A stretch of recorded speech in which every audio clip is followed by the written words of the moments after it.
لا حول ولا قوة إلا بالله العلي العظيم. أعوذ بالله السميع العليم من الشيطان اللعين الرجيم. بسم الله الرحمن الرحيم. الحمد لله رب العالمين. My elders, my brothers, mu'mineen and mu'minat, salamun alaykum wa rahmatullahi wa barakatuh.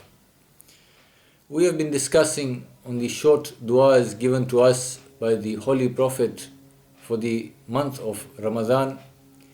And today we enter the 18th fast of this holy month of Ramadan, 1441 AH. And amongst these du'as you will find that as we go towards now the greater nights or the last 10 nights of the holy month of Maha Mubarak, where all the secrets seem to be hidden in the last few nights, the du'as also start shaping us towards secrets of the soul that are very important if we want to have a fruitful life. The 18th dua begins with Bismillahir Rahmanir Rahim. Allahumma nabihni fihi libarakati asharihi. Oh Allah, please attract my attention. I'm seeking Allah's assistance in empowering me to be attracted to the blessings of the last hours of the night. This is not only about the month of Ramadan, but this is for my entire life. There's a secret in the last hours of every night.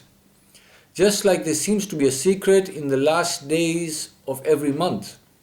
Now, what is the similarity between the last hours of the night and especially the last hours of the nights of the last days of the month? These happen to be the darkest nights, or the nights with less light or illumination as far as the moon and the cosmos is concerned. But there are secrets in the darkness of the night, the communication between Allah subhanahu wa ta'ala and yourselves in the darkness of the night. And the next verse goes on, وَنَوِّرْ فِيهِ قَلْبِي بِضِيَاعِ أَنْوَارٍ, and enlighten my heart with the glow of its light. The light of what? The light of the last hours of the night. Now, how do I illuminate my heart with a dark night? What is the secret? One must ponder over the verses or the words of Aim alayhi salam and the verses of the Holy Quran.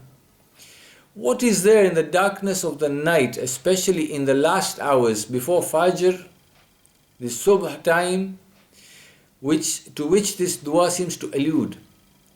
And then the dua goes on to say, وَخُذْ بِكُلِّ أَهْدَائِ يَا أَتْبَاءِ أَثَرَاتٍ, and lead my organs to follow the traces of this illumination in the darkness of the night.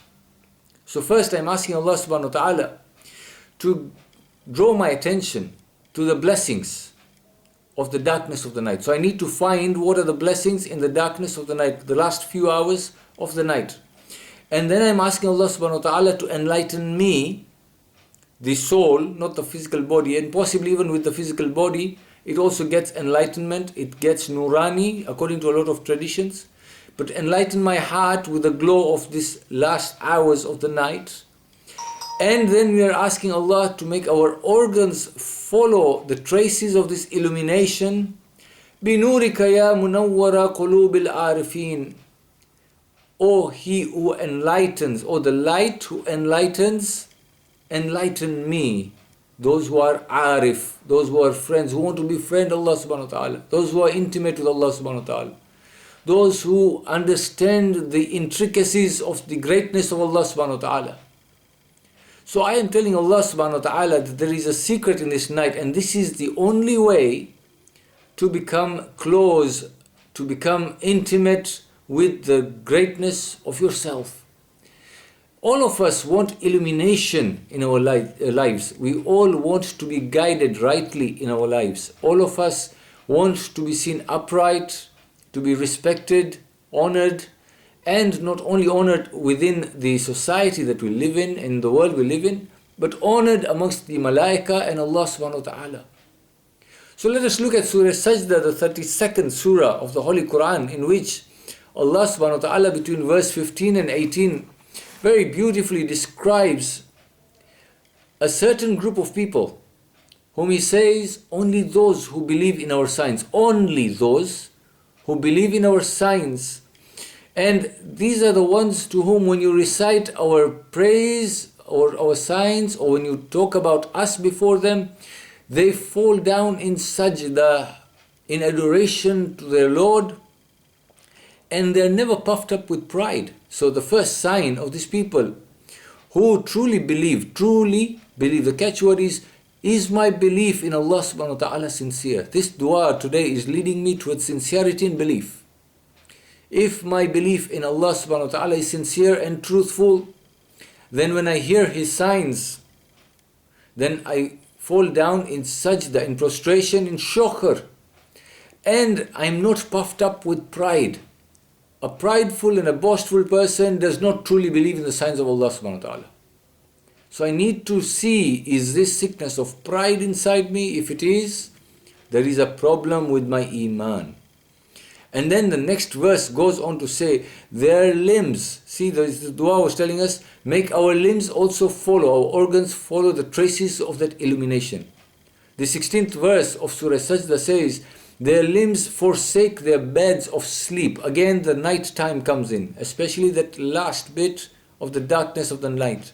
Their limbs forsake their beds of sleep whilst they call on their Lord. This is the secret. When they call on their Lord in fear and hope, and they spend in charity out of the sustenance which we have bestowed them. So the first thing he does is, whenever he hears or she hears the praise of Allah subhanahu wa ta'ala, their hearts are filled with adoration. They may not physically fall into sajda. Of course, you don't expect to be falling into sajda in the middle of a whole community or gathering, but their hearts are filled with that awe of Allah subhanahu wa ta'ala, and their hearts submit as though they're in sujood of Allah subhanahu wa ta'ala, in praise of Allah subhanahu wa ta'ala. 2, they don't have pride. 3, their limbs are also confirming to that attestation of the greatness of Allah subhanahu wa ta'ala, and enable them to forsake their beds at that time when sleep is the sweetest.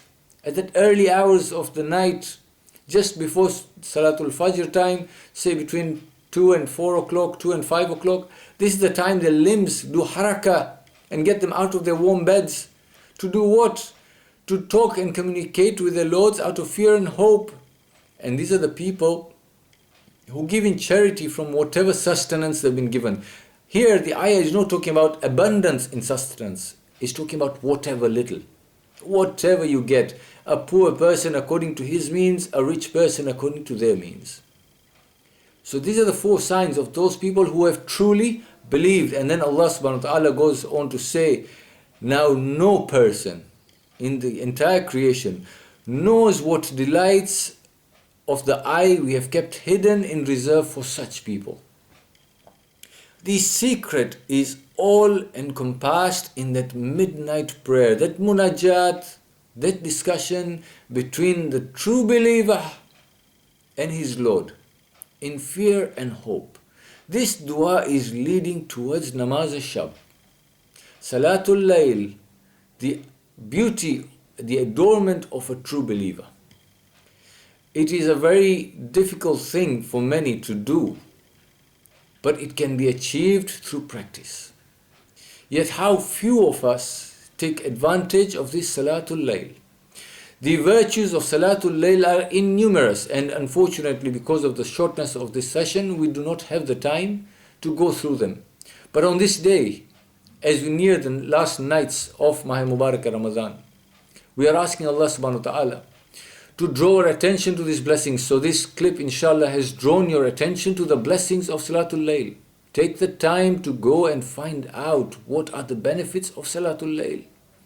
And start using this last few hours of the night to do munajat with your Lord, because this dua says the best of things is that it will illuminate your heart, make you nurani, illuminate your heart with that special light of Allah subhanahu wa ta'ala. And you are asking Allah subhanahu wa ta'ala to make your limbs also conform towards this light of His, so that you're guided all through the body, the mind, the soul, the spirit. You are guided so that you are guided by the nur of Him who is the light of the whole universe. So inshallah, as we progress towards the last nights, especially these nights where we are expected to stay awake, the best of things that you could do for yourself is to try and apply namaz al-shab, salatul layl in your daily diet. Doesn't take long, my friends. It is not a difficult act. The actual essence is in that one rakah. But the true beauty is in reciting all 11 rakahs. And they do not take long. There is a shorter method and there is a lengthy method. Each to his own diet. You start small and inshallah you build up towards the 11 rakats and recite it in full. It is a matter of just being disciplined and planning our daily lives. The benefits again are innumerous. Please take the time to find these benefits and inshallah your lives will become enlightened and nurani. Wa akhiru dawana anil hamdulillahi rabbil alameen. Surah Mubarakatil Fatiha.